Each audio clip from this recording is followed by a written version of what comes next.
उद्धव को भगवान कृष्ण बोल रहे हैं, न तथा में प्रियतम आत्मयोनि न संकर न च संकर्षण। उद्धव, न तथा में आत्मयोनि, ब्रह्मा मेरा इतना प्रिय नहीं है। ब्रह्मा जी प्रिय है लेकिन बोलता नहीं इतना प्रिय नहीं है। न तथा में प्रियतम, ब्रह्मा जी इतना प्रिय नहीं है। तो शिव जी आत्मयोनि, ब्रह्मा मेरा इतना प्रिय नहीं है। न शंकर, शिव जी मेरा प्रिय नहीं है। तो देखिए जब भागवत में द्वादश स्कंद में सुत गोस्वामी भागवत का उपसंहार करते हैं उसी समय बोल रहे हैं वैष्णवानाम यथा शंभु पुराणानाम इदम तथा।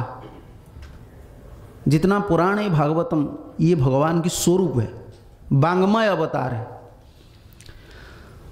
इसलिए प्रभुपाद जी महाराज ने ये परंपरा इस्कॉन में रखा है। ये परंपरा है, हर दिन मंदिर में भागवत पाठ होना चाहिए और भक्त लोग भागवत सुनना चाहिए।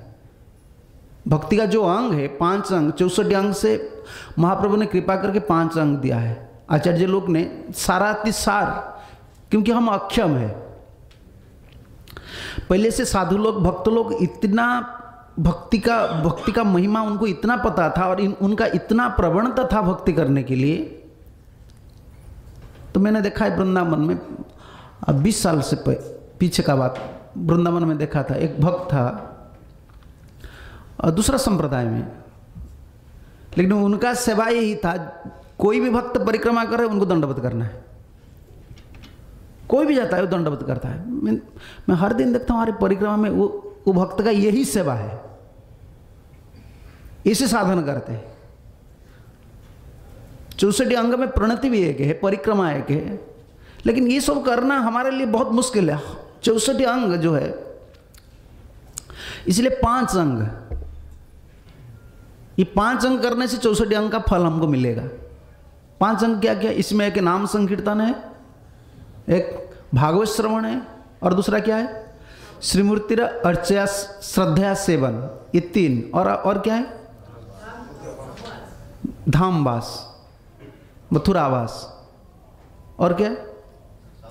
साधु संग। अरे मथुरा कहाँ? ये मुंबई में, मुंबई हुआ ना, हम बॉम्बे बोलते हैं। ये तो मुंबई है, पहले का नाम अच्छा था मुंबई, बम ज़्यादा है इधर। माया का बम ज़्यादा है मुंबई। ये मुंबई में ये कहाँ धाम है?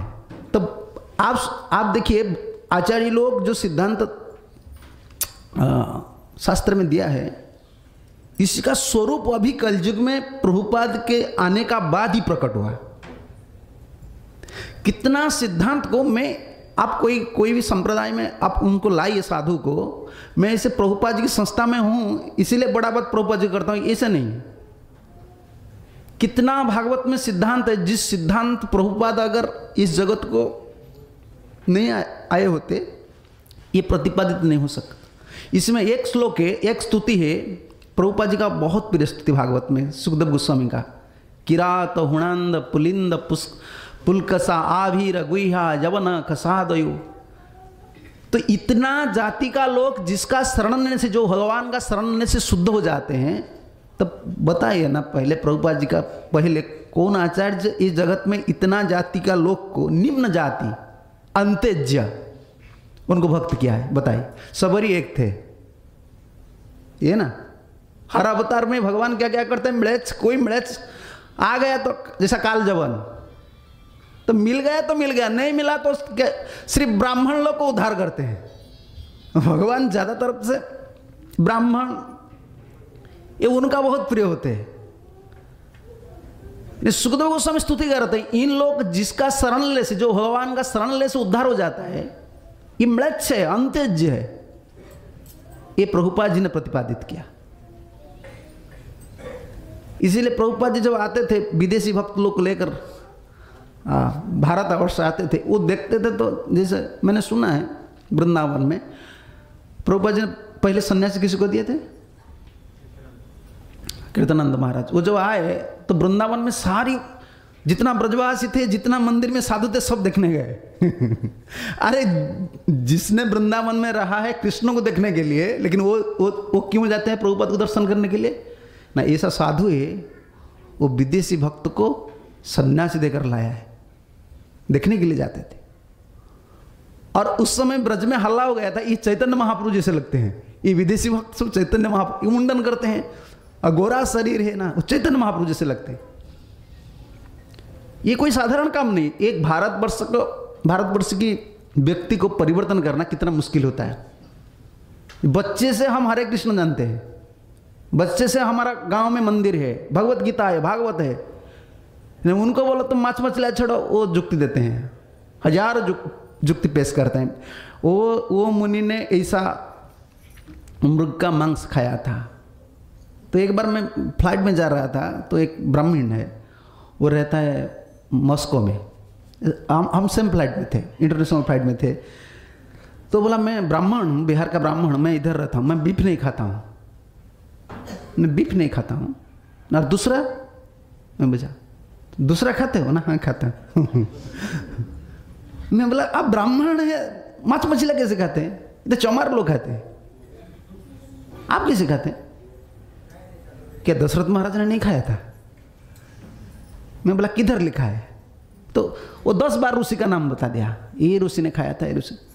मैंने बोला क्या दशरथ महाराज ने कोई फार्म किया था, बकरी का फार्म? अगर दशरथ महाराज ने धनुषर लेकर मृग को शिकार करने के लिए वन में गया था, आप ऐसा कीजिए, आप वन में जाइए, शिकार करिए, मृग लाइए, उसका बाद पिंड देकर मांस भोजन कीजिए। मैं इसी बात पर बोल रहा था, एक भारतीय भक्त को जो ब्राह्मण के संस्कार पर है, ब्राह्मण परिवार में जन्म है, उनको समझ में लाना कि माछ मछलियाँ पाप है, हम लोगों के लिए मुश्किल हो जाता है। लेकिन जो पाप में डूबे रहते थे और उनको उद्धार करना, ये कितना मुश्किल बात है, ये अभी हमको पता चलना चाहिए। इसलिए हमको पता, कितना भी डिवोटीज में आएंगे, लेकिन प्रभुपाद का पोजीशन यही कृष्ण का पोजीशन जैसे रहेगा। क्योंकि ये जो ताकत है, ये भगवत शक्ति है, भगवत शक्ति है। हम ऐसे नहीं कर सकते। हम जो भक्त बनाते हैं, बीच बीच में हमारा मन में ये आ जाता है कि हम भक्त बना, ये मेरे लिए भक्त हुआ है, इतना भक्त। अरे हम खुद ही भक्त नहीं। भक्ति का लक्षण देखेंगे, भक्त का लक्षण देखेंगे तो पता चल जाएगा हम कैसा बड़ा भक्त है। भक्त हम नहीं बनाते हैं, भक्त प्रभुपाद जी ने बनाते। ये प्रभुपाद जी की दया है। तो मैं इसी बात पर इधर आ गया कि ये एक श्लोक भागवत में प्रतिपादित हो रहा है नृसिंहचरित में। न तो था मैं प्रियतमा आत्मयोनि, ब्रह्मा मेरा इतना प्रिय नहीं है। भगवान ने बोला था उद्धव को, जब ये धाम को त्याग करके भगवान परम धाम को जाने के लिए प्रस्तुत हो रहे हैं, जितना गुह्य ज्ञान है शास्त्र में, जितना सिद्धांत है, सब उद्धव को दे रहे हैं। इसमें यह श्लोक सब भक्तों को जानना चाहिए। न तो था मैं प्रियतम, ब्रह्मा मेरा इतना प्रिय नहीं है, जबकि ब्रह्मा उनका पहला पुत्र है, ये मेरा इतना प्रिय नहीं है। तो उद्धव पूछते हैं शिव जी, ना शंकर, शिव जी मेरा इतना प्रिय नहीं है। अच्छा शिव जी प्रिय नहीं है, न बलराम भाई बलराम, दाऊद जी के नहीं, संकर्षण मेरा इतना प्रिय नहीं। ठीक है, लक्ष्मी, आपका पत्नी लक्ष्मी, न श्री, लक्ष्मी मेरा इतना प्रिय नहीं है। ठीक है, सब जितना शरीरधारी है उनके लिए सबसे प्रिय कौन है? इस शरीर सबसे प्रिय है। इसलिए भजन करना इसलिए मुश्किल होता है कि शरीर बहुत प्रिय हो जाता है। तृतीय स्कंद भागवत में भगवान कपिल देव बोलते हैं मां को, देवहूति को, मां जी ये शरीर इतना प्रिय होते, कोई कितना गंदा शरीर में रहे, जीवात्मा इसमें रहता है, वो सोचता है ये शरीर अच्छा है। ये शरीर में जितना हमारा उम्र है, कितना टन निकला है, देखिए गंदे की चीज जो जाता है भीतर वो सब गंदा हो जाता है। ये है शरीर। ये शरीर इतना प्रिय है। देखिए गर्म का मौसम है ना, हम क्या बोलते, मेरा शर्ट गंदा हो गया। अरे शर्ट गंदा है, अरे हम गंदा है। शर्ट जो भी ये शरीर संस्पर्श में आता है वो गंदा हो जाता है। फिर भी ये गंदा शरीर के ऊपर इतना आसक्ति है किसी का, जीवात्मा का, वो पकड़ना चाहता है, पकड़ना है, ये मेरा प्रिय शरीर है। इसलिए हमको भजन करना इसलिए मुश्किल हो जाता है, अपनी ताकत पर, अपनी भरोसा पर भजन करना, कि शरीर बहुत प्रिय होता है ना। भगवान बोलते हैं नहीं, मेरा शरीर ही मेरा इतना प्रिय नहीं। भगवान का शरीर क्या है? परमात्मा है। भगवान का शरीर, नाक, सीख सब परमात्मा है। हमारा तो जीवात्मा ठीक हृदय में है और दूसरा कोई कहीं नहीं है। हमारा नख परमात्मा आत्मा नहीं है, चक्षु आत्मा नहीं है, नाक आत्मा नहीं है, भगवान का सब परमात्मा है।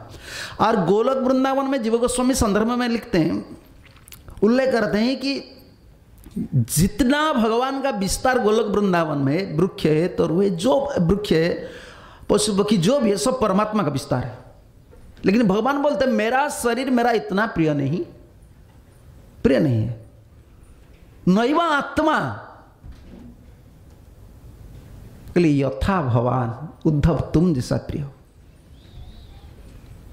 तुम भक्त जैसा प्रिय है भगवान का, ऐसा कोई प्रिय नहीं है। तो प्रश्न आएगा, क्या लक्ष्मी भक्त नहीं है? ब्रह्मा जी भक्त नहीं है? शिव जी भक्त नहीं है? स्वयं बलराम उनका भाई है, वो भक्त, ये तो भगवान है। तो भगवान भक्तों को इतना क्यों पक्षपात करता है? तो ये सोचना चाहिए, जो निष्काम भक्त होता है ना, धन जान नाही मागी कविता सुंदरी,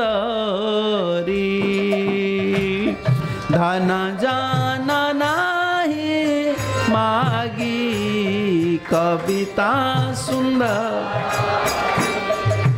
धन जान नाही मागी कविता सुंदरी, धन जान नाही मागी कविता सुंदर, शुद्ध भक्ति दे मोरे कृष्ण कृपा कोरी, शुद्ध भक्ति देह मोरे कृष्ण कृपा। ये चैतन्य चरितामृत में कौन बोल रहे हैं? महाप्रभु बोल रहे हैं। कृष्ण जब गौर होकर आए हैं, वो हमको सिखाते हैं, देखिए देखिए क्या चाहिए, मुझे क्या चाहिए, कृष्ण को क्या चाहिए? शुद्ध भक्ति चाहिए। धना जना नहीं मागी कविता सुंदरी, ना धनम, ये श्लोक का अनुवाद है, ना धनम न जनम न सुंदरी कवितांग। महाप्रभु जब गंभीरा में रहते हैं, 12 वर्ष 12 वर्ष, ये उनका आस्वादन लीला है। साधक कैसा आस्वादन करेंगे भजन को, बहुत गंभीर। कृष्ण अवतार में जो 3 लोभ रह गया ना, अनफुलफिल्ड डिजायर, पूर्ण नहीं हुआ, कामना का पूर्ति नहीं हुआ, इसी को पूर्ति कर रहे हैं गौर अवतार में। इसमें सबसे बड़ा महाप्रभु का बड़ा प्रार्थना है, ना धनम न जन्म न सुन। अच्छा, ना धनम कहकर छोड़ देना ठीक है, ना धनम जन्म सुंदरी कविता, लेकिन देखिए ना हर जगह में लगा है। कोई श्लोक है गीता में, भागवत में, जब लगाना पड़ता है, आचार्य लोग बोलते हैं नहीं ठीक है, इधर ना लगाना है, इधर हाँ लगाना है, अन्वय करना है, लेकिन भगवान छोड़ा ना इस श्लोक में।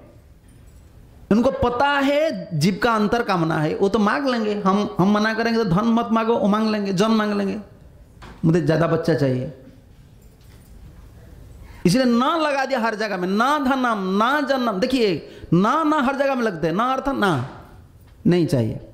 ना धनम ना जन्म ना सुंदरी कवितांग बा यगदीश कामय, तो कामय को छोड़ दिए, कामय को लगाना चाहिए हर जगह रहे। ना धनम कामय ना जन्म कामय, कोई कामना नहीं करना चाहिए।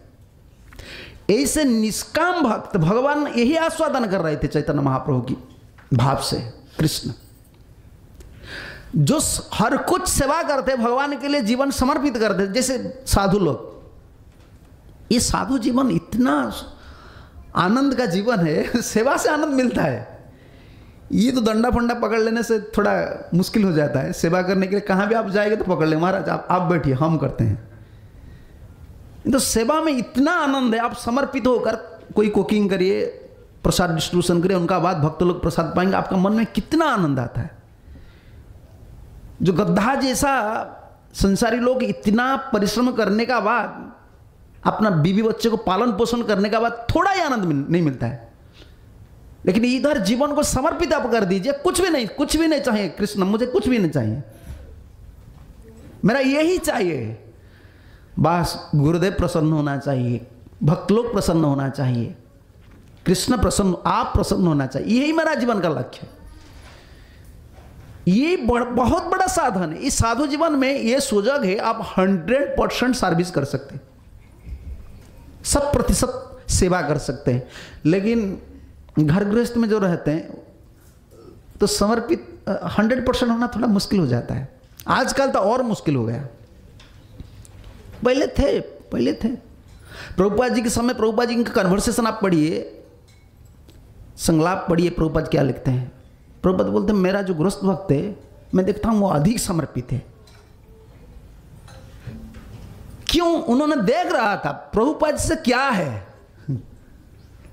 प्रभुपाद का स्वरूप क्या है, प्रभुपाद का शक्ति क्या है, इसीलिए वो डेडिकेट करने के लिए, सब समर्पित करने के लिए प्रस्तुत हो जाता। नहीं, ये हमारा जीवन का ही लक्ष्य है, जो कुछ है, धन है, शक्ति, सब समर्पित कर देते। ऐसे भक्त का भगवान ऋणी हो जाते हैं। सब देने का बाद भगवान का एक श्लोक व्यर्थ हो जाते हैं ना। गीता में क्या भगवान बोला है, ये था मांग प्रपद्यते तांस तो थैव भजामम। बोलिए भगवान को, अगर पूछेंगे रास बिहारी जी को, जो 40 वर्ष 50 वर्ष इधर आपका सेवा किया है, सब कुछ छोड़ के, कोई नहीं मांगता है, तो आप इसको क्या देंगे बताइए। रात 3 बजे उठता है 3 बजे से ठंडा दिन में नहाना पड़ता है, कितना कठिनाई है जीवन में, फिर भी भगवान को कुछ नहीं मांगता है। यही भक्त भगवान का प्रिय है।